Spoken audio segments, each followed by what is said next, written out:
no capítulo 4 de Deuteronômio. Nós vamos ler os versos 9 até o verso 40. Tendo, portanto, Deuteronômio, capítulo 4, a partir do verso 9. E diz assim a palavra de Deus.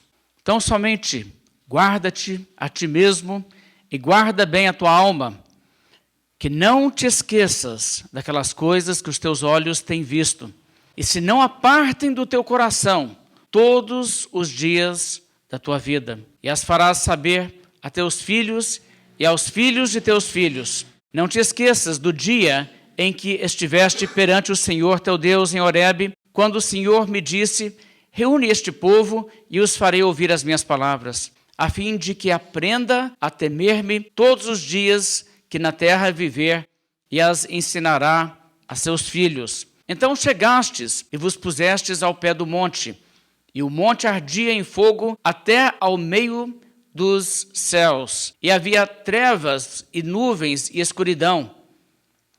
Então o Senhor vos falou do meio do fogo, a voz das palavras ouvistes, porém, além da voz, não vistes aparência nenhuma.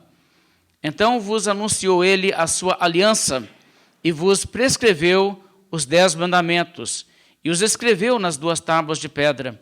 Também o Senhor me ordenou ao mesmo tempo que vos ensinasse estatutos e juízos para que os cumprisseis na terra a qual passais a possuir. Guardai, pois, cuidadosamente a vossa alma, pois nenhuma aparência vistes no dia em que o Senhor vosso Deus vos falou em Horebe no meio do fogo, para que não vos corrompais e vos façais alguma imagem esculpida na forma de ídolo, semelhança de homem ou de mulher, semelhança de algum animal que há na terra, semelhança de algum volátil que voa pelos céus, semelhança de algum animal que rasteja pela terra, semelhança de algum peixe que há nas águas debaixo da terra. Guarda-te, não levantes os olhos para os céus e vendo o sol, a lua e as estrelas, a saber todo o exército dos céus, sejas seduzido a inclinar-te perante eles e des culto àqueles, coisas que o Senhor teu Deus repartiu a todos os povos debaixo de todos os céus. Mas o Senhor vos tomou e vos tirou da fornalha de ferro do Egito, para que lhe sejais povo de herança, como hoje se vê. Também o Senhor se indignou contra mim por vossa causa e jurou que eu não passaria o Jordão e não entraria na boa terra que o Senhor teu Deus te dá por herança, porque eu morrerei neste lugar, não passarei o Jordão, porém vós o passareis e possuireis aquela boa terra.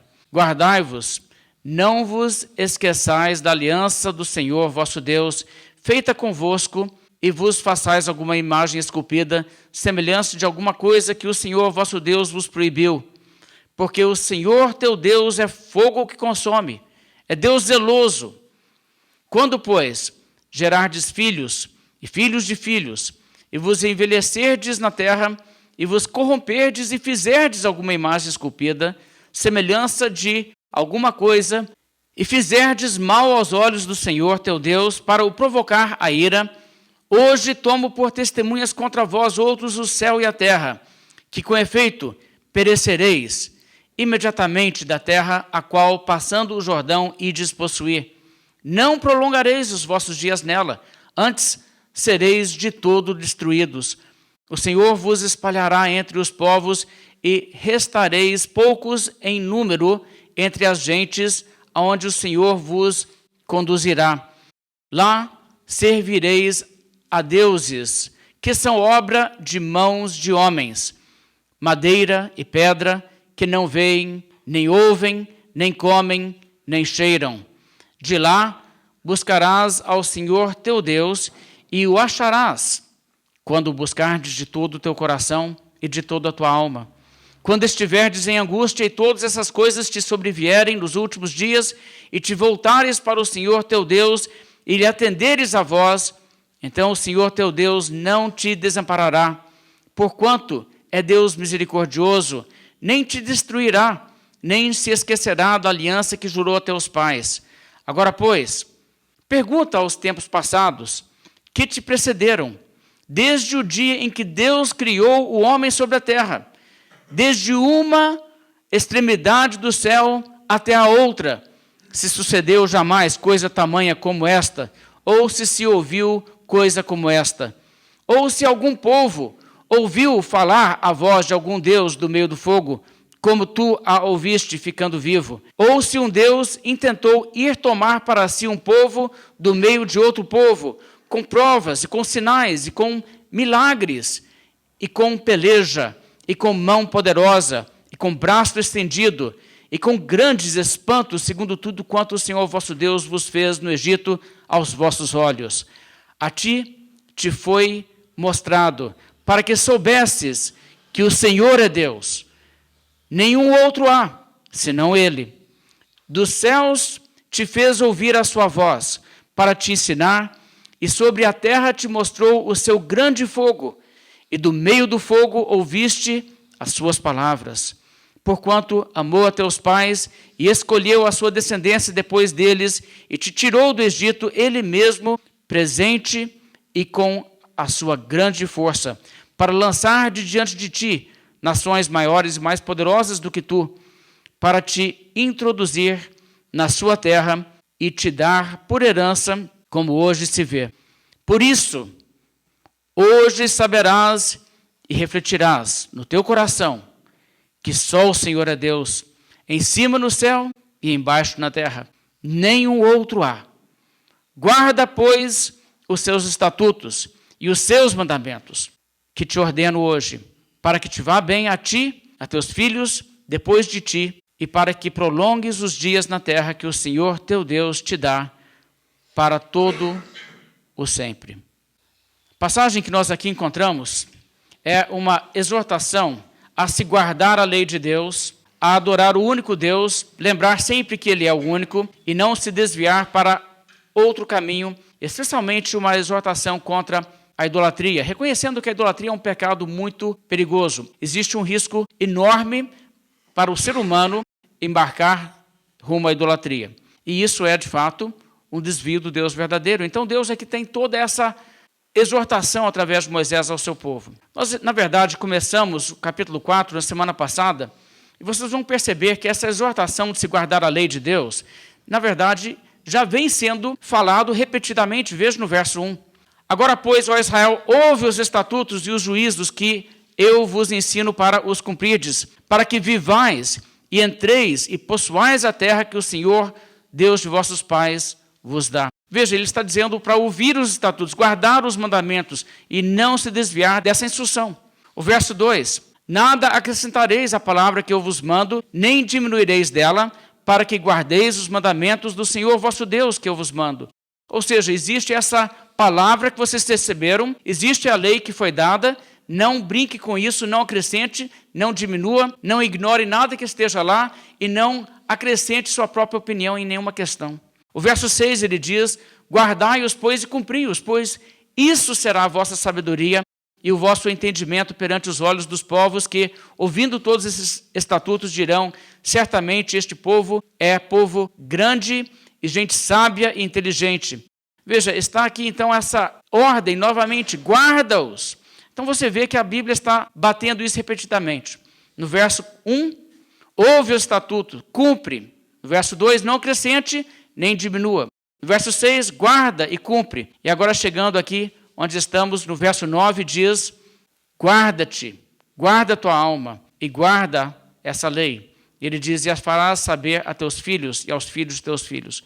Então a mensagem aqui é bastante clara. Deus está claramente estabelecendo aqui uma religião que será conduzida e governada por um livro. Isso é uma coisa muito interessante. Deus deu a lei e exigiu que ela fosse escrita. Claro que Deus escreveu sobre as tábuas os 10 mandamentos, mas Deus deu ordens a Moisés que toda a sua lei fosse escrita por ele. Então ele escreve a lei, e essa lei então que agora está ali escrita, deve reger a vida desse povo. O povo então estaria sempre voltando ao texto, voltando àquele livro, e aquele livro seria toda a instrução para a sua religião. Eles não deveriam acrescentar nada além do que Deus colocou no livro. Eles não deveriam diminuir nada daquele livro. Então eles seriam de fato um povo governado pela Bíblia. Então isso é importante de se notar. O próprio livro de Deuteronômio vai nos mostrar como Deus vai garantir que as pessoas estejam sempre voltando à Bíblia, voltando ao texto, ouvindo e lendo. Veja, por exemplo, o capítulo 17 de Deuteronômio. Nessa época o povo não tem um rei, mas sabendo o futuro e sabendo que um dia o povo desejaria um rei, Deus já colocou aqui essas instruções em relação a quando houvesse um rei na nação de Israel. Em Deuteronômio 17, o verso 18, também quando se assentar no trono do seu reino, escreverá para si um traslado desta lei num livro, do que está diante dos levitas sacerdotes, e o terá consigo, e nele lerá todos os dias da sua vida, para que aprenda a temer o Senhor seu Deus, a fim de guardar todas as palavras desta lei e estes estatutos para os cumprir. Veja só, o rei deveria fazer o quê? Pegar uma cópia da Bíblia, transcrever para si, pessoalmente, copiar e escrever por extenso todo o livro da lei, e ele então deveria manter esse livro consigo e fazer nele leitura diária.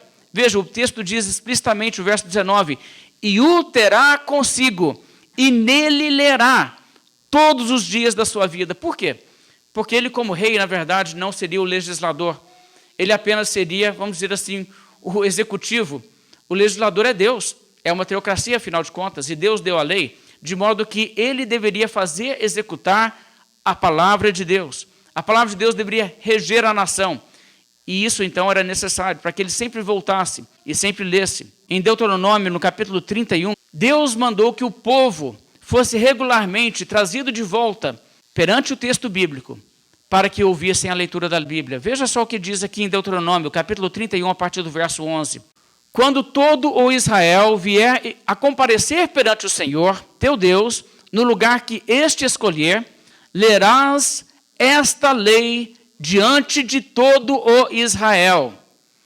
Ajuntai o povo, os homens, as mulheres, os meninos e o estrangeiro que está dentro da vossa cidade, para que ouçam e aprendam e temam o Senhor vosso Deus, e cuidem de cumprir todas as palavras desta lei, para que os seus filhos, que não a souberem, ouçam e aprendam a temer o Senhor vosso Deus, todos os dias que viverdes sobre a terra, a qual ides passando o Jordão para possuir. Então a Bíblia aqui é bastante explícita sobre isso. Veja o que está acontecendo. O texto bíblico está nos dizendo que o povo deveria sempre voltar para o texto. E o povo deveria ser reunido regularmente. E o que fazer nessas ocasiões?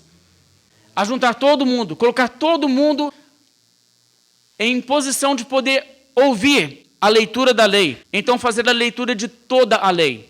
Para que o povo, então, ouvindo a Bíblia, fosse todo mundo conhecedor da Bíblia. Até quem fosse analfabeto teria que conhecer o conteúdo da Bíblia. Porque eles teriam que ouvir a leitura da lei. Então essas formas que Deus estabeleceu para assegurar que desde que a lei fosse obedecida, o povo todo teria conhecimento da Bíblia, nos mostra que é assim que Deus vai agora governar o seu povo. Ele estabeleceu, colocou escrito, e agora essa lei escrita é a pauta da sua religião. É assim que Deus vai administrar a sua vida espiritual, usando esse livro. Isso é muito interessante. De modo que se você não tem essa familiaridade com a Bíblia, se você não conhece o que está na Bíblia, e você não vive uma religião assim, na verdade você não está praticando a religião que Deus estabeleceu desde que Deus começou a trabalhar com o seu povo desde antigamente. Essa é a forma pela qual Deus conduz o seu povo. Ele fala e ele exige que nós o ouçamos. Então nós nunca devemos esquecer essa palavra. Agora, além disso que nós acabamos de ler aqui, nessas passagens ainda no livro de Deuteronômio, mas que estão mais adiante, voltando lá para o capítulo 4, quero que vocês vejam o dever que Deus coloca sobre cada família, para que eles comuniquem a mensagem da Bíblia, o conteúdo do que a Bíblia ensina para os seus filhos. E isso é muito interessante, porque o que Deus está exigindo aqui exige primeiramente que cada adulto conheça bem a Bíblia, para que então ele cumpra isso. Como é que você vai ensinar o que você não sabe? Eu não poderia, por exemplo, dar aula de física. Eu fiz física, aprendi algumas coisas, já faz tanto tempo, não consigo nem ajudar com o dever de casa alguém agora.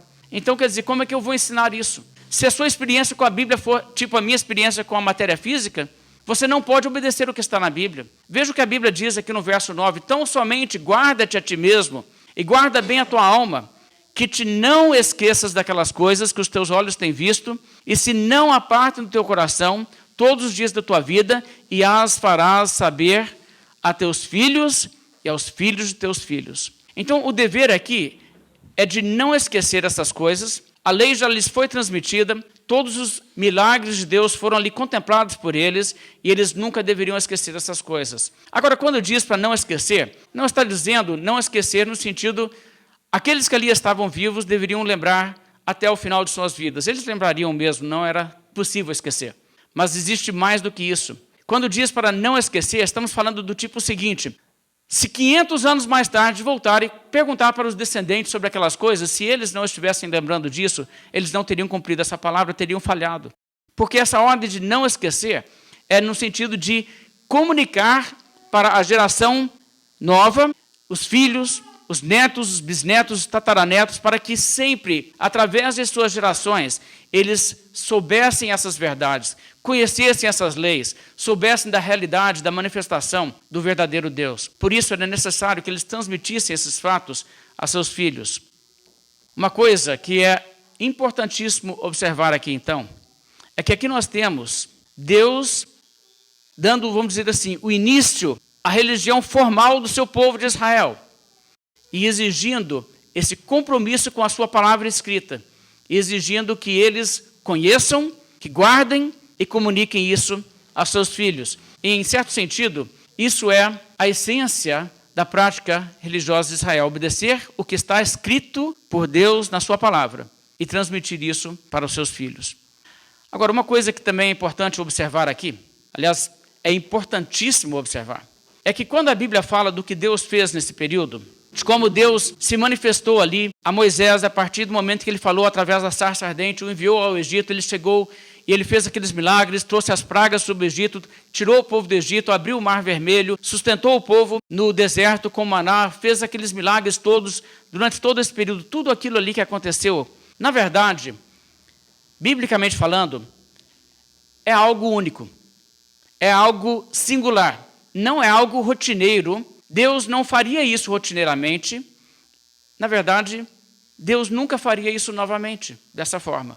E por isso era necessário que eles comunicassem aos seus filhos. Veja só, se fosse o tipo de coisa que continuaria a acontecer, então qual a preocupação de dizer isso vai ser esquecido se vocês não comunicarem isso aos seus filhos? O próprio texto está dizendo, existe algo singular aqui. Agora, muitas pessoas fazem objeção à Bíblia, e fazem objeção com a seguinte linha de argumentação. As pessoas dizem, a Bíblia descreve um mundo onde milagres e aparições de deuses são coisas comuns, sabe? Então isso reflete aquela forma supersticiosa e crédula dos povos antigos de enxergar o mundo, em que eles contavam essas histórias. Um Deus desceu na terra e aconteceram essas coisas extraordinárias e tal. E eles dizem, olha, isso é coisa de mitologia. Mas nós sabemos que as coisas não são assim. Então, por isso nós não acreditamos na Bíblia. E querem, de certa forma, falar que os escritores bíblicos nada mais fizeram senão meio que confirmar a forma pagã de pensar sobre o mundo. E alegaram, assim como tem esses outros incidentes, nós temos mais alguns aqui.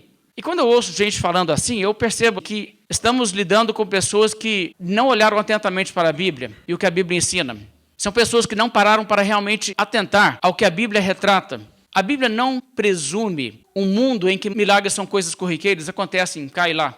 Não, a Bíblia não tem essa percepção. Muito pelo contrário. A mensagem da Bíblia é que coisas assim como essas simplesmente não acontecem, senão em casos absolutamente únicos, como no caso em que aconteceu. A Bíblia ensina que tudo o que as demais religiões alegam, na verdade é falsidade. A Bíblia não está dizendo, tem sim essas manifestações de divindades por aí, e aqui mais algumas. A Bíblia está dizendo, não. Essas manifestações de divindades alegadas pelas religiões são crendice, são falsidades. Manifestação de Deus mesmo não seria dessa forma aí.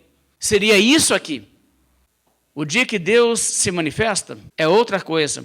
Veja o verso 32 dessa passagem e observe como a passagem nos enfatiza exatamente isso. O verso 32 diz, agora, pois, pergunta aos tempos passados que te precederam. Desde o dia em que Deus criou o homem sobre a terra, desde uma extremidade do céu até a outra, se sucedeu jamais coisa tamanha como esta, ou se ouviu coisa como esta.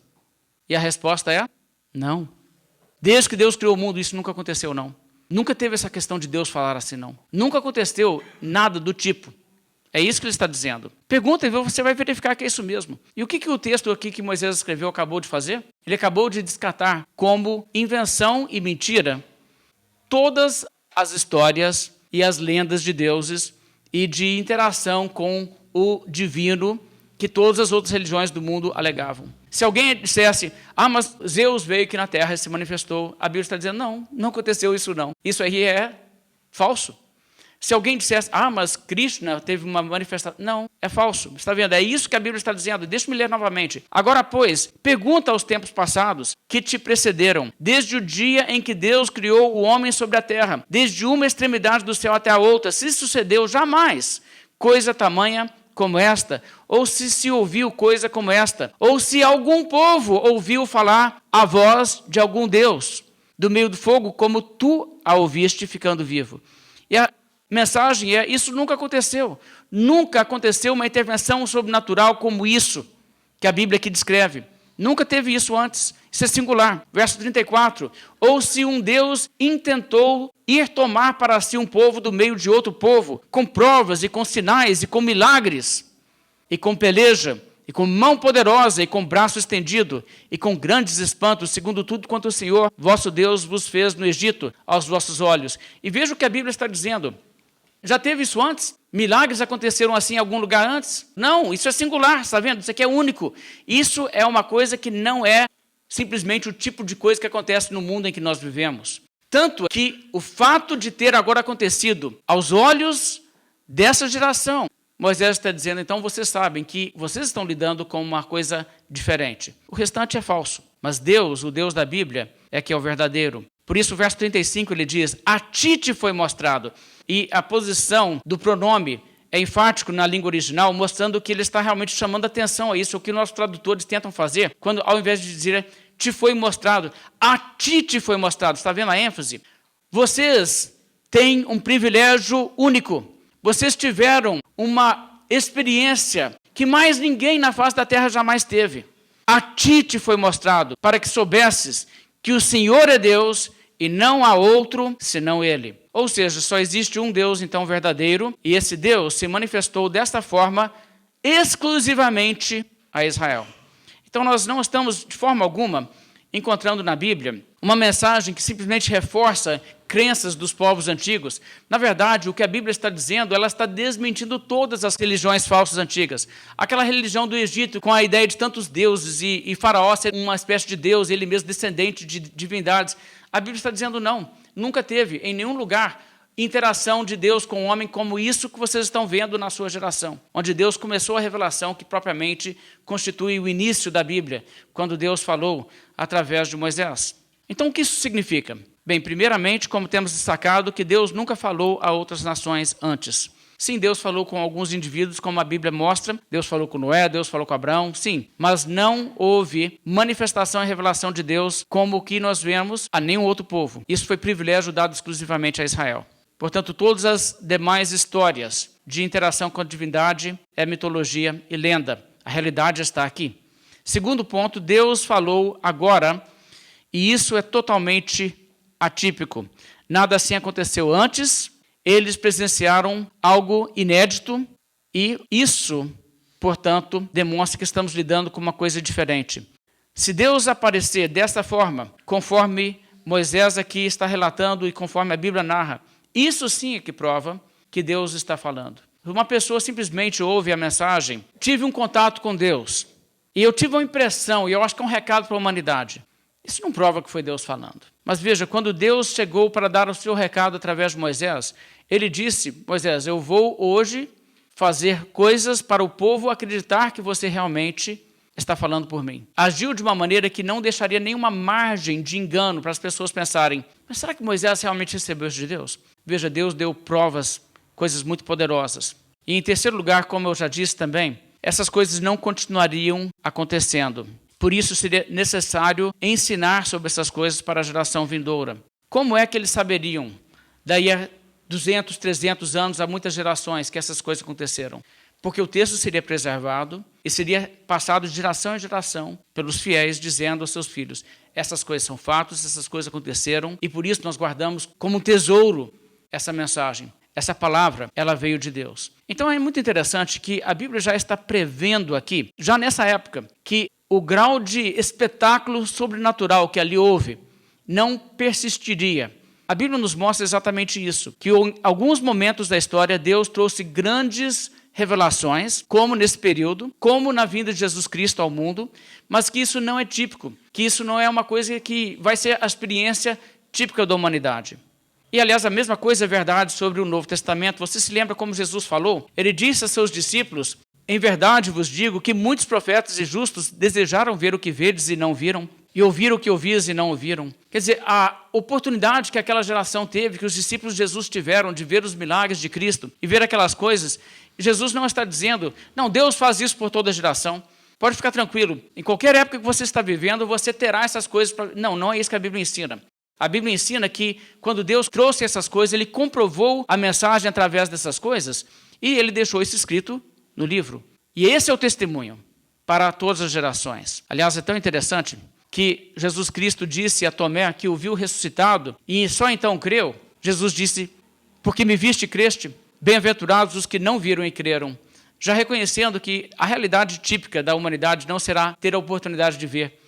Você terá que crer pelo testemunho escrito da palavra de Deus e o testemunho do povo de Deus que afirma essas coisas como verdade. Então, o pensamento bíblico aqui, de forma alguma, é estabelecer um precedente para que a cada geração as pessoas testem se Deus é verdadeiro através de exigir ver milagres, como a Bíblia relata. Não, a Bíblia está dizendo que os milagres aconteceram naqueles momentos e o testemunho escrito é a prova de que essas coisas aconteceram, porque a própria Bíblia, ela se sustenta. Então, essa é a forma em que a Bíblia aqui está argumentando. Mas vamos lembrar o que havia acontecido exatamente. O que foi que aconteceu ali que dava, vamos dizer assim, tanta segurança e tanta certeza de que eles realmente estavam tendo Deus falando com eles. Verso 10. Não te esqueças do dia em que estiveste perante o Senhor teu Deus em Horebe, quando o Senhor me disse: reúne este povo e os farei ouvir as minhas palavras, a fim de que aprenda a temer-me todos os dias que na terra viver, e as ensinarás a seus filhos. Então chegastes e vos pusestes ao pé do monte,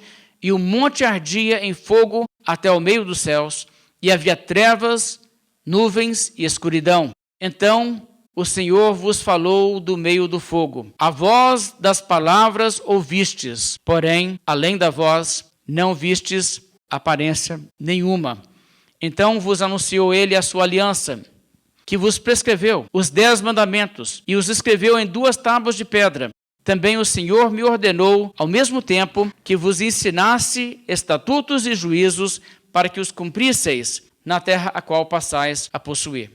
Então, nesse momento, ele relata o que aconteceu ali, ele lembra da ocasião que eles estavam ao Monte Sinai, ao Monte Horebe. O povo foi congregado, Deus desceu como fogo sobre a montanha.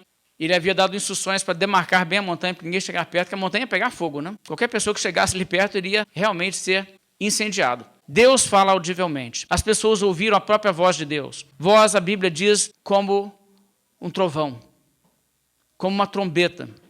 As pessoas ouviram a voz de Deus, presenciaram isso. E é isso que Moisés está dizendo. Foi assim que Deus anunciou a aliança. Foi assim que ele deu os 10 mandamentos, porque o que Deus falou, que ele pronunciou ali, os 10 mandamentos, as 10 palavras, como também é chamado. E as pessoas escutaram isso e compreenderam Deus falando dessa forma. Então ele diz: isso é aquilo que vocês nunca devem esquecer.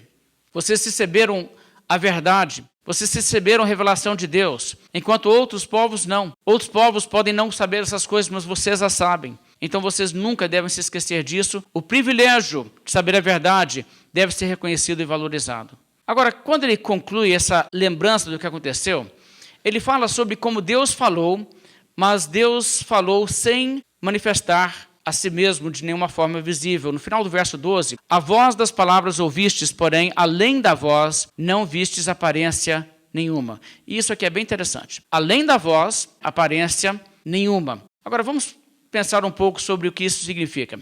Ele vai logo desenvolver essa realidade em maior detalhe e enfatizar por que ele está chamando atenção a isso. Por que ele está enfatizando o fato que eles ouviram, mas não viram? Verso 15. Guardai, pois, cuidadosamente a vossa alma, pois aparência nenhuma vistes no dia em que o Senhor vosso Deus vos falou em Horebe, no meio do fogo. Isso é uma palavra muito interessante. Guardai cuidadosamente a vossa alma. O que significa guardai cuidadosamente? Bem, quando diz guardai cuidadosamente, estamos falando, obviamente, de algum perigo. Guardai, cuidado. E quando ele diz cuidadosamente, ele está dizendo, isso é uma coisa que exige bastante dedicação de vocês. Exige de vocês bastante cautela. Muita atenção aqui, é como se Deus falasse. Guarde isso cuidadosamente. Guarde a sua alma. Por quê? Porque Deus falou sim, mas eles viram Deus? Não, eles não viram Deus. E como eles não viram a Deus, nenhuma aparência eles viram, ele vai então explicar o motivo para isso. Deus fez dessa forma exatamente para impedir que algum dia eles viessem a querer retratá-lo. Vamos retratar como Deus é. Agora, de fato, eles já haviam tentado fazer isso. Você se lembra quando Deus falou naquela ocasião e eles ouviram os 10 mandamentos pronunciados por Deus. E então Moisés subiu no monte. Enquanto Moisés estava lá no monte, ele se demorou. O que eles fizeram? Eles fizeram um bezerro de ouro. Eis vosso Deus que vos tirou do Egito. Um bezerro de ouro. Será que Deus ficou lisonjeado com aquele retrato da sua natureza? Obviamente não. E o que nós estamos aqui então vendo é que Deus está aqui relembrando ao povo de que eles não viram nada, muito menos uma aparência tipo um bezerro, para retratar então Deus daquela maneira. De onde que eles tiraram a ideia de um bezerro? Ora, tiraram isso da mitologia egípcia. Pegaram isso lá do paganismo. É por isso que fizeram um bezerro. Era algo familiar dentro da sua experiência, tendo morado tanto tempo no Egito. Mas eles nunca deveriam tentar retratar a natureza divina. E é exatamente isso que nós estamos vendo aqui. Porque a natureza divina, irmãos, é algo que não se pode retratar.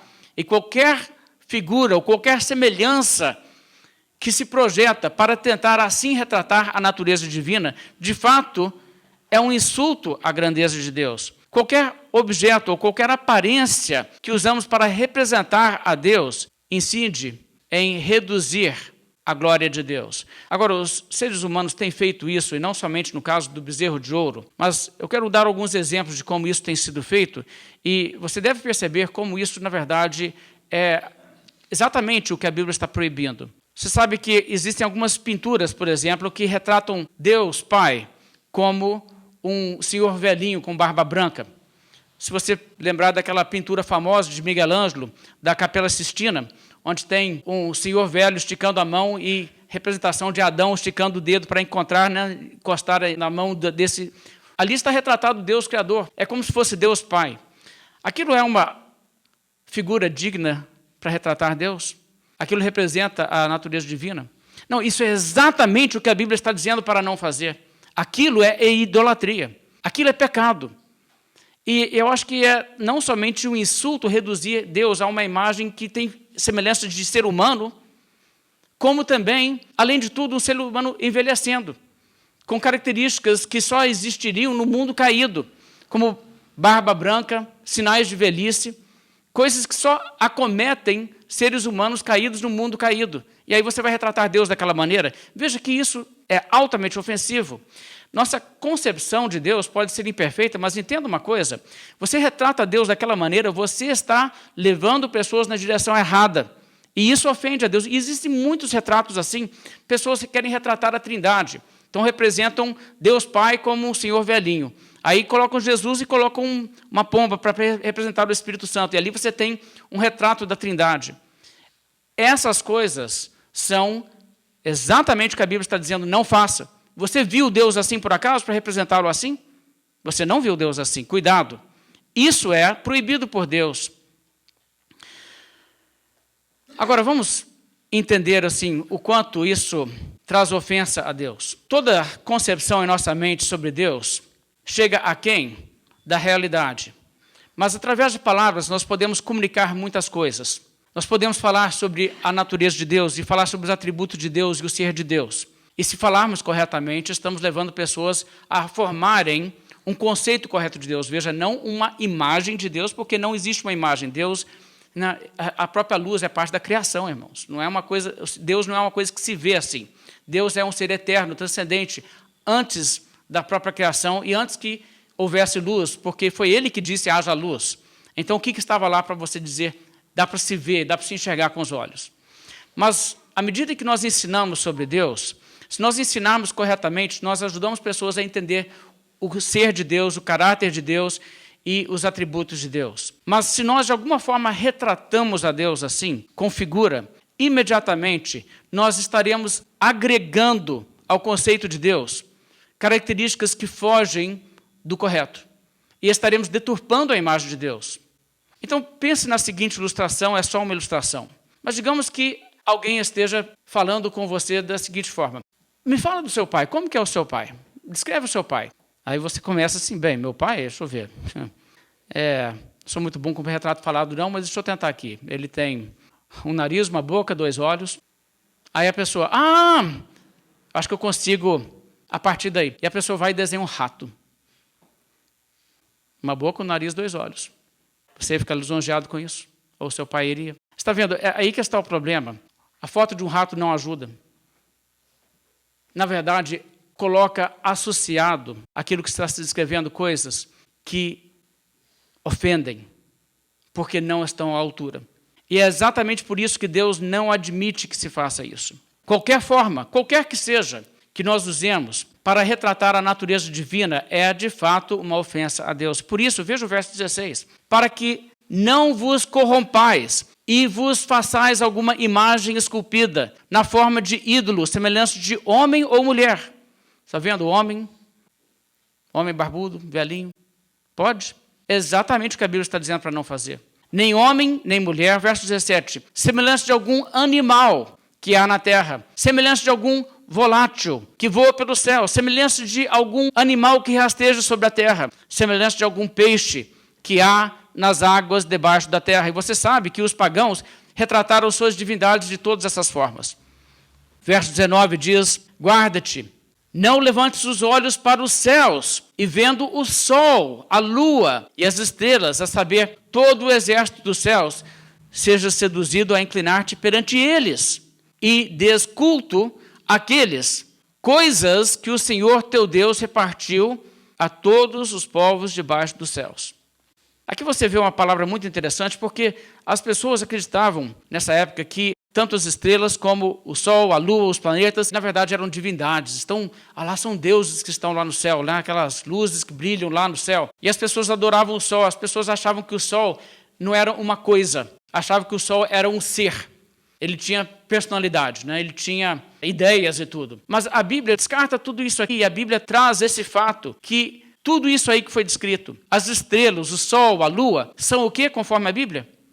Coisas. Vocês notaram isso aqui? Não se inclinar perante eles, coisas que o Senhor teu Deus repartiu a todos os povos debaixo de todos os céus. Ou seja, o que a Bíblia está dizendo é que quando Deus criou o mundo e Deus colocou aí as bênçãos para toda a humanidade, assim como Ele colocou oxigênio para toda a humanidade, Ele colocou aí para toda a humanidade o sol, a lua, as estrelas, essas coisas estão aí, úteis a nós. Todos nós da humanidade, mas não passam de coisas. Então eles não são deuses e nunca deveriam ser adorados. Então aqui isso nos mostra que não existe nada que poderia ser usado dessa forma para então retratar a Deus. Agora vamos pensar um pouco sobre isso e vamos analisar algumas realidades que às vezes surgem quando temos essa discussão. Nós podemos retratar, por exemplo, o Espírito Santo como uma pomba. Falamos sobre Deus como um senhor velho já. Mas e retratar o Espírito Santo como uma pomba? O que acontece nessa altura? Ou nós podemos retratar o Espírito Santo como línguas de fogo ou brasas de fogo partidas em 2, como na descrição de Pentecoste? Quando falamos sobre isso, você se lembra que quando Jesus foi batizado, o Espírito Santo desceu sobre ele como uma forma visível, semelhante a uma pomba. Na verdade, a Bíblia não diz que desceu uma pomba sobre ele. Não é que foi idêntico a uma pomba. Nós não sabemos até que ponto era semelhante a uma pomba. Em alguma medida, lembrava uma pomba. Poderia ser, até vamos dizer assim, remotamente lembrando uma pomba. Nós não sabemos exatamente. Mas o que acontece é que ali, Deus provocou esse fenômeno visível. Como também, em Atos capítulo 2, Deus provocou o fenômeno visível onde as pessoas reunidas, o Espírito Santo desceu sobre eles e eles viram línguas de fogo que desceram sobre cada pessoa. Assim como Jesus, o Espírito Santo desceu sobre ele de forma visível. Agora, nós sabemos que isso não se trata da forma de Deus. Nós não olhamos para isso e dizemos, quer dizer que Deus é assim, não? Deus tem penas e um bico. Claro que não. Estamos entendendo apenas que Deus se utilizou dessa forma visível por um breve momento para que a sua presença fosse detectada. Para que as pessoas, então, entendessem que o Espírito Santo ali desceu. Como, por exemplo, João Batista, que estava já avisado, aquele sobre quem você vir descer o Espírito Santo é sobre este é o Messias. Como também Jesus havia dito aos discípulos para aguardarem em Jerusalém até que o Espírito Santo viesse antes que eles saíssem para pregar. Então, como que eles saberiam se não houvesse, vamos dizer assim, nenhum indicador? Então, Deus usou isso como indicador da sua presença. Agora, quando então Deus fez isso, uma forma visível de sua presença, eu creio que é legítimo nós usarmos uma retratação dessa forma visível que Deus mesmo usou, entendendo que aquilo não é a natureza de Deus, mas é uma forma pela qual Deus indicou a sua presença em um determinado momento. Nós podemos ver, por exemplo, a Igreja Presbiteriana do Brasil, tem uma logomarca que você encontra nas suas placas de igreja e nas suas publicações, que mostram a sarça ardente e tem ali um pombo também descendo do Espírito Santo. O que você faz com isso? Aquilo é idolatria? Uma logomarca como aquilo representa o Espírito Santo e representa a teofania da sarça ardente, que na verdade, quem foi que falou da sarça ardente? Ora, você sabe quem falou, disse, eu sou o Deus de Abraão, o Deus de Isaac, o Deus de Jacó. Quem estava ali era esse. Mas Deus não é uma sarça ardente. O que acontece nessa altura é que nós sabemos que Deus não é uma sarça ardente, Deus não é uma pomba. Nós estamos ali com ilustrações como essas, recordando eventos onde Deus comunicou e ele fez uso desses fenômenos. Mas isso não exatamente é idolatria, a menos que alguém comece a pegar objetos assim e, de alguma forma, adorá-los. Fazer oração olhando para isso. Levar aquilo como se fosse um amuleto de proteção, ou qualquer coisa dessa natureza. Agora, é curioso que, quando falamos sobre essa possibilidade de fazer algum retrato visível de manifestações assim de Deus ou não, você vai encontrar que o Catecismo Maior de Westminster, que é usado pelas igrejas presbiterianas, tem o seguinte a dizer sobre o segundo mandamento. O que é proibido no segundo mandamento? Ele diz, os pecados proibidos do segundo mandamento são, e aí ele pulando algumas frases, entre outras coisas, fazer qualquer imagem de Deus, de todas e quaisquer das três pessoas, quer interiormente no espírito, quer exteriormente, em qualquer forma de imagem ou semelhança de criatura alguma. Agora, essa colocação é uma colocação que é bastante curiosa. Porque a própria denominação, nessa altura, que adota esse símbolo de fé, usa uma logomarca que está em contradição com ela. Vocês percebem isso. O que ela disse aqui? Que não se pode fazer qualquer imagem de Deus em quaisquer das suas três pessoas. De maneira que não se poderia representar, por exemplo, o Espírito Santo como pomba, como fazem naquele momento da sua logomarca. E também não poderiam retratar o Filho na sua teofania, como ele fez na sarça ardente. Eles dizem nem por qualquer semelhança ou criatura alguma, e ainda dizem, quer interiormente no espírito ou quer exteriormente, o que leva uma coisa para ainda uma dimensão maior. Eu sugiro a vocês que essa forma de compreensão é uma forma que você não vai encontrar tipicamente no cristianismo, mas que se tornou uma característica do puritanismo e que se torna, na verdade, uma coisa impraticável. Quando nós falamos que nós não podemos criar uma imagem interiormente no nosso espírito de quaisquer uma das três pessoas da Trindade, como nós vamos praticar isso, na verdade? Nós podemos criar uma imagem mental de Jesus? Bem, perguntar isso é perguntar se nós podemos ler a Bíblia. É possível ler os textos da Bíblia sem formar uma imagem mental de Jesus? Você vai perceber que a intenção do autor bíblico, em muitas ocasiões, é justamente levar o leitor a criar uma imagem mental da cena. Escuta essas passagens, não precisa de abrir a Bíblia, está lá. Na quarta vigília da noite, foi Jesus ter com eles, andando por sobre o mar. E os discípulos, ao verem-no andando sobre as águas, ficaram aterrados e exclamaram, é um fantasma. E todos de medo gritaram, mas Jesus imediatamente lhes disse, tende bom ânimo, sou eu, não temais. Respondendo-lhe Pedro disse, se és tu, Senhor, manda-me ir ter contigo por sobre as águas. E ele disse: vem. E Pedro, descendo do barco, andou por sobre as águas e foi ter com Jesus. Reparando, porém, na força do vento, teve medo e, começando a submergir, gritou: salva-me, Senhor! E prontamente Jesus, estendendo a mão, tomou-o e lhe disse: homem de pequena fé, por que duvidaste? Subindo ambos para o barco, cessou o vento.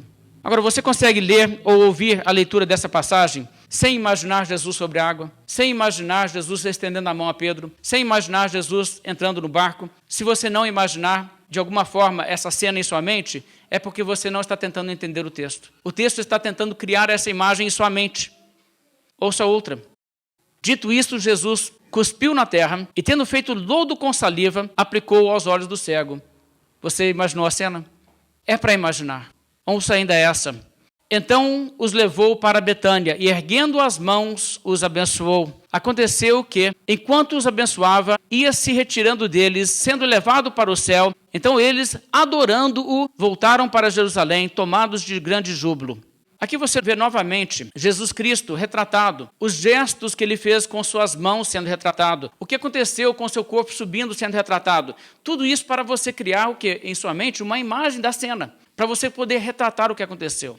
Agora, essa imagem mental é idolatria? Se você cria uma imagem mental e você imagina a cena, e você tem dons artísticos para desenhar ou pintar, e você retrata então a cena, você cria idolatria? Sabe, se você caminhar por esse caminho, na verdade, você daqui a pouco vai criar a ideia de que você não pode nem mesmo pensar sobre Jesus. Ah, mas você pode interpretar errado. Quando a Bíblia diz que Jesus ergueu as mãos, como que ele ergueu as mãos? Ele ergueu as mãos estendendo elas totalmente ou ele ergueu só um pouco assim? Ora, eu não sei. A Bíblia não entra nesse detalhe, mas eu sou obrigado a imaginar de uma forma ou de outra. E o fato que a Bíblia não entra em detalhes comunica mais que como ele estendeu as mãos não importa, o fato que importa é que ele estendeu as mãos. E se nós não podemos retratar a natureza humana de Jesus, nós temos que questionar se Jesus tinha realmente uma natureza plenamente humana como a nossa. Agora, é evidente que nós não podemos retratar a natureza divina de Jesus. E não existe separação, mas existe distinção entre a natureza humana e a natureza divina. E quando falamos do corpo físico de Jesus, irmãos, o corpo físico de Jesus é composto de matéria. Matéria que foi criada, matéria que não estava em existência antes da criação do mundo. Então, estamos falando assim, nesse momento, se nós podemos fazer alguma ilustração para comunicar numa escola dominical para crianças. Muitas igrejas usam essas ilustrações. E as crianças, então, mesmo uma idade muito bem cedo, conseguem entender o que está acontecendo ali. Será que isso é idolatria? Algumas pessoas insistem que isso é idolatria. Agora, de fato, quando nós usamos retratos dessa forma, nada mais estamos fazendo senão transmitir aquilo que o próprio texto transmite, não de forma, vamos dizer assim, visual, mas de forma escrita. Nós estamos, na verdade, ajudando, auxiliando uma criança, ou seja quem for, a imaginar a cena. A Bíblia não está proibindo arte, e a Bíblia não está proibindo retratar aquilo que é retratável. Veja, existem coisas que são retratáveis. Mas o que é que não se pode retratar? Propriamente a natureza divina. E é exatamente isso que o nosso texto diz. O nosso texto nos diz o quê? Vocês não viram forma nenhuma. Então não tentem ilustrar o Deus que falou. Agora, isso não poderia ser dito sobre a encarnação. Não poderia ser dito quando Jesus veio ao mundo. Ninguém viu forma nenhuma, portanto, não tente... Não. Está vendo o que eu quero dizer? A própria base bíblica para dizer que não se deve tentar expressar a natureza divina é uma forma que também nos dá a entender que aquilo que pode ser visto não é o problema de retratar. Mas nós sabemos que, mesmo assim, uma imagem, uma figura que nós podemos criar pode se tornar um ídolo, dependendo do que fazemos com ele. Agora, vamos pensar então um pouco sobre isso. Nós devemos usar, então, figuras de Jesus ou qualquer outra figura em nossa adoração? Porque eu acabei de dar aqui um exemplo de como nós podemos criar, talvez, alguma ilustração para representar alguma coisa da história bíblica, mas não para adorar aquele objeto, não para usar aquele objeto para adoração. Eu me lembro que certa vez alguém me deu uma Bíblia que tinha ilustrações das cenas bíblicas, mas eram esses homens de pauzinho, sabe? Que a cabeça é só um círculo, depois umas linhas assim, geométricas, onde tem as pernas, né? O pé vira só uma linha que faz tal. E retratava daquela maneira. Alguém disse que era para não cair no problema de idolatria, de ter um retrato de Jesus. Mas qual a diferença entre uma linha assim, um homem de pauzinhos, né? Ou uma coisa mais bem desenhada. Essencialmente, estamos falando da mesma coisa. Então, você vê que existe, às vezes, alguma incoerência. Mas, no entanto, o que acontece é que se nós pegamos qualquer objeto e começamos a usar esse objeto como um objeto de, vamos dizer assim, de significado religioso, aí sim nós caímos na idolatria. E você vê isso claramente na Bíblia. O fato que a Bíblia não proíbe qualquer representação artística é muito fácil de ver no Velho Testamento. Você vê, por exemplo, como o próprio Senhor Deus instruiu Moisés a fazer a serpente de bronze. Havia pecado em fazer a serpente de bronze? Obviamente não. Mas o que o povo de Israel fez? Tomou aquilo que não era para ser um objeto de adoração e começaram a usá-lo em adoração. E envolveram esse objeto em rituais. E queimavam incenso para aquele objeto. E chamavam de Neustã. E então o que a Bíblia mostra? Que o povo de Deus, obediente à palavra de Deus, tomou o objeto e destruiu. Não porque era pecado fazer, mas era pecado fazer o que eles estavam fazendo com ele. Então nós podemos, sim, às vezes, ver pessoas fazendo exatamente isso, pegando esses objetos e transformando-os em objetos de adoração. Agora, irmãos, a religião cristã é uma religião que segue esse princípio do próprio judaísmo de não usar objetos assim para culto. Você vê que o Senhor Jesus Cristo confrontou Israel onde eles haviam se desviado. Ele confrontou Israel e os corrigiu onde ele discordou da doutrina que eles tinham quando Jesus esteve na terra. E uma coisa que você não vê Jesus repreendendo ao povo de Israel era pela sua postura de não ter objetos para culto. Eles não tinham imagens de nenhum tipo. E Jesus não chegou e disse, isso aí foi, vocês não entenderam, não foi nada, e introduziu. Não, de forma nenhuma. Os judeus jamais atacaram os cristãos ali dos primeiros séculos como idólatras, porque eles não tinham objetos desse tipo. Você vai se recordar que quando o cristianismo chegava numa cidade, ao invés dos artífices terem mais trabalho, porque as pessoas estariam destruindo as suas imagens de deuses falsos e fazendo para si imagens de Jesus ou coisa semelhante, os artífices estavam ficando bravos porque eles não estavam tendo comércio nenhum. Se fosse apenas assim, destrói os deuses pagãos e fabrique os novos, eles teriam mais comércio, entende? Mas eles ficaram bravos com os cristãos porque os cristãos estavam destruindo o seu ofício. Então isso nos leva a compreender o seguinte: nós não devemos ter, de fato, nenhum objeto que nos seja um auxílio para a adoração. Você tem algum na sua casa? Você tem algum objeto que você usa assim? Para ajudar a sua adoração, você usa esse objeto, você diz, mas quando eu estou com isso aqui, eu sinto que eu estou mais perto de Deus, ou isso aqui significa alguma coisa para mim, isso é idolatria.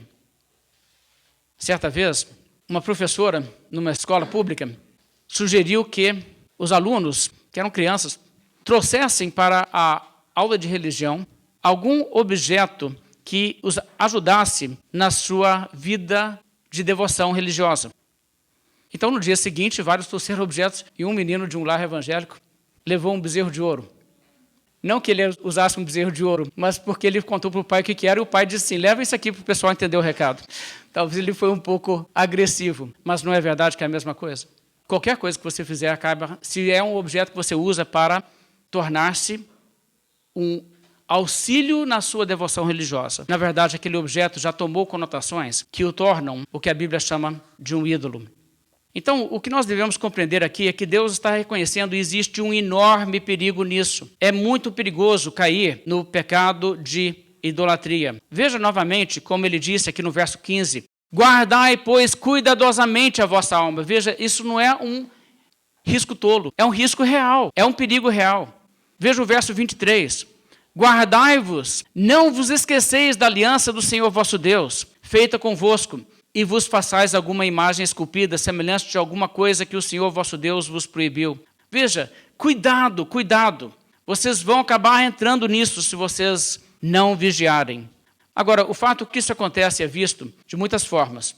Deixe-me dar um exemplo. Hoje existem muitas pessoas que estão se afastando do cristianismo, mas estão fazendo o quê? Estão caindo na idolatria. Aqui em Lafayette você pode entrar em casas onde você vai encontrar budas, deuses hindus, deuses egípcios, deuses de tudo quanto é espécie. E pessoas estão indo exatamente nessa direção, deixando de crer na Bíblia e caindo nisso. E às vezes acham que assim, não, isso aqui traz uma energia boa. É exatamente isso que é a idolatria. É exatamente isso. Ou você vê outras formas disso.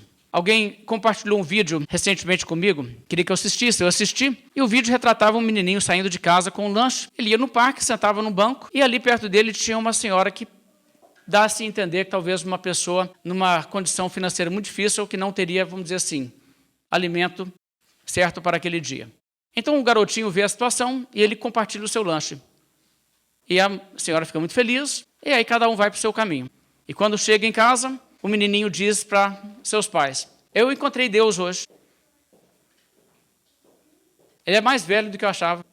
Na verdade, é a mulher, né? E a mulher conta da sua experiência e diz assim: eu encontrei com Deus hoje. Ele era muito novinho, era o garoto. E o que eles estão dizendo? Ali é Deus. Irmãos, isso é idolatria. Isso não é Deus. A pessoa sentada do seu lado não é Deus, assim como você não é Deus. Deus é o nosso Criador, é um ser transcendente. E se nós começamos a equiparar em nossa mente a criatura com o Criador, estamos praticando a idolatria. É igualar a criação com o Criador. E essa forma de pensar pela qual muitas pessoas estão veredando é exatamente aquilo sobre o qual a Bíblia diz: não caia nesse erro, não caia na idolatria de reduzir Deus em sua concepção. Deus é grandioso de uma forma em que nada desse tipo pode fazer justiça. Então existe a necessidade de preservar esse conhecimento e de nunca se apartar dele. Irmãos, a apostasia é um perigo real. O povo de Israel se apostataria de Deus. Deus já havia revelado isso para Moisés, de forma que Moisés já sabia e Moisés já avisa sobre isso. E ele diz: olha, é uma questão de tempo, a nação vai apostatar. Veja como ele diz no verso 25. Quando, pois, gerardes filhos e filhos de filhos, e vos envelhecerdes na terra, e vos corromperdes e fizerdes alguma imagem esculpida, semelhante de alguma coisa, e fizerdes mal aos olhos do Senhor teu Deus, para o provocar a ira, hoje tomo por testemunhas contra vós o céu e a terra, que com efeito perecereis imediatamente da terra, a qual, passando o Jordão, ides possuir. Não prolongareis os vossos dias nela, antes sereis de todo destruídos. Então a Bíblia aqui está advertindo, Deus já sabia que isso aconteceria, de fato isso aconteceu. E ele retrata aqui como o povo foi depois até para o exílio, para a Síria e para a Babilônia. Então ele diz no verso 27, o Senhor vos espalhará de entre os povos, e restareis poucos em número entre as gentes aonde o Senhor vos conduzirá. Lá servireis a deuses que são obra das mãos de homens, madeira e pedra, que não veem, não ouvem, nem comem, nem cheiram. E sabe, esse é o pior problema. Você aparta da verdade, você acaba acreditando no que é falso. E será entregue por Deus a isso. Verso 29. De lá buscarás ao Senhor teu Deus e o acharás, quando o buscardes de todo o teu coração e de toda a tua alma. Então aqui a promessa de que mesmo sendo quebrado esse mandamento e mesmo se apartando de Deus, perdão seria estendido se eles voltassem a Deus de todo o coração. E, na verdade, essa é a única forma para qualquer pessoa se chegar a Deus, é de todo o coração. Existe um perigo, às vezes, de pessoas serem criadas no conhecimento do Deus verdadeiro e pensarem assim: eu já sei o Deus verdadeiro, então eu não preciso de me chegar a Deus de todo o coração, porque eu já aprendi a verdade. Quem está lá longe, lá na falsidade, que vai precisar de buscar Deus assim, muito intensamente, tipo assim: Deus meu Criador, me revela a verdade, porque eu não sei o que é a verdade. Aí você tem que buscar de todo o coração, eu já sei. Olha, mas se você fosse ensinado a verdade, mas você não buscar a Deus de todo o coração, você não conhecerá a Deus. Porque só se conhece a Deus quando se busca a Deus de todo o coração. O que significa buscar a Deus de todo o coração? Significa dizer a Deus: Senhor Deus, eu quero conhecer o Senhor e eu quero saber a tua verdade a qualquer custo. Me mostre a verdade e eu farei, eu seguirei. Me mostre o caminho e eu seguirei por ele. Não aquela atitude que diz: sim, eu quero conhecer a Deus desde que não... E aí você preenche o que vem depois. E existe muito isso, não é verdade? Pessoas que estão aí dizendo assim: eu quero conhecer a Deus, desde que Deus não exige de mim que eu mude isso ou aquilo na minha vida que eu não quero mudar. Isso não é buscar a Deus de todo o coração. Buscar a Deus de todo o coração é colocar-se diante de Deus e dizer a Deus: olha Deus, por ti eu farei qualquer coisa. Abandonarei qualquer coisa. O que o Senhor chamar de pecado eu largo. Eu farei a tua vontade. Isso é buscar a Deus de todo o coração. Agora, não é só aqui, irmãos. Em Jeremias também a Bíblia diz: buscar-me-eis e me achareis, quando me buscardes de todo o coração. Irmãos, eu vou concluir nossa mensagem dessa noite com essa reflexão. Você já buscou a Deus de todo o coração? Ou você está contente em simplesmente saber que Deus está lá, sem se preocupar realmente de servir a Deus de todo o coração. Porque se nós fizermos qualquer coisa menos do que buscar a Deus de todo o coração, Deus irá nos ignorar. A promessa da Bíblia é sempre essa: buscarás ao Senhor teu Deus e o acharás quando o buscardes de todo o teu coração e de toda a tua alma. Vamos nos colocar de pé, fazer uma oração.